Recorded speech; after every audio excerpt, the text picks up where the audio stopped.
I'm now going into a higher subdivision by clicking Ctrl D, and I'm going to store a new morph target. I delete the old one and store a new one. So now every new changes I do, I can always revert to this version. Before I'm going to add any smaller detail, I'm going to clean up the edges I've done.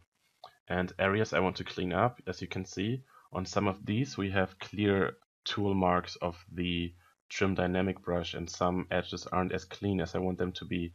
For this I'm going back to my trim brushes by pressing B, then T, and then I'm going to hit B again to get into my trim smooth border brush. If you don't have this one yet, you can find it by going into Lightbox, Brush, all the way down here to Trim, and you can find it over here.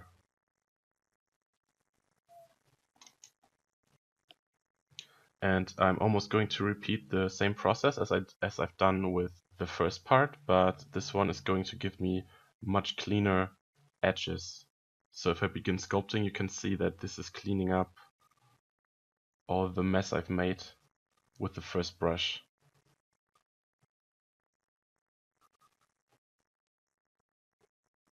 And I also can sculpt with this. If I go a bit bigger, I can chip away larger pieces if I like to give some more surface variation. But I'm trying to keep this clean because I don't want my sculpts to be too noisy, because there are a lot of different objects in the scene, and any additional surface detail is just going to be too noisy for the scene.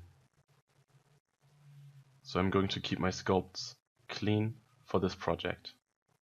Also, I'm not going to clean every single piece because I like some variation in some more dirty areas, and then in contrast to the edges that are very sharp.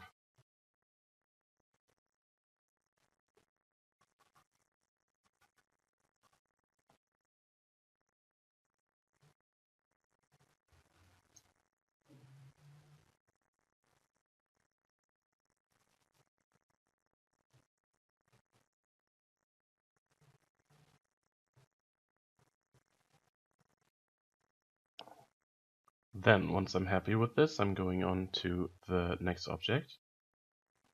And for this one, I'm going to start by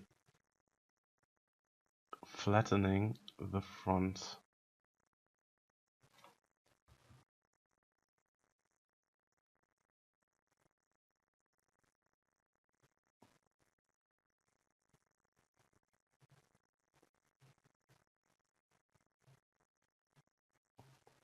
Like this. Let's add some damage here maybe. And then I do the whole process again for the edges. And what I'm mainly doing is I want to have a lot of flat angles in there, but I'm trying to keep the 90-degree angles to a minimum, so that in the end the bakes are going to look better.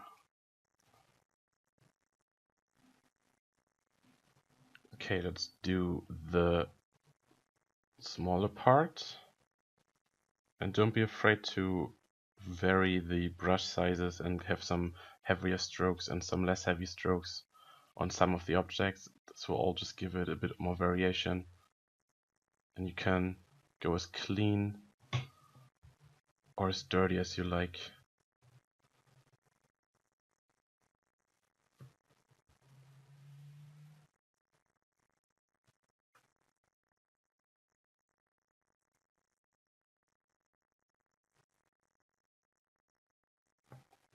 I'm working a bit on the edges of this model, and I'm going to have some straight brush strokes.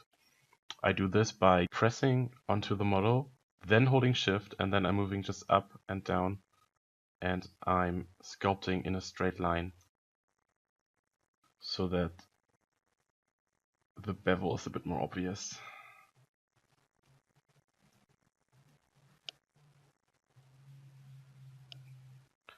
Okay, again I'm going to skip this part and I will let you do the rest of the sculpting.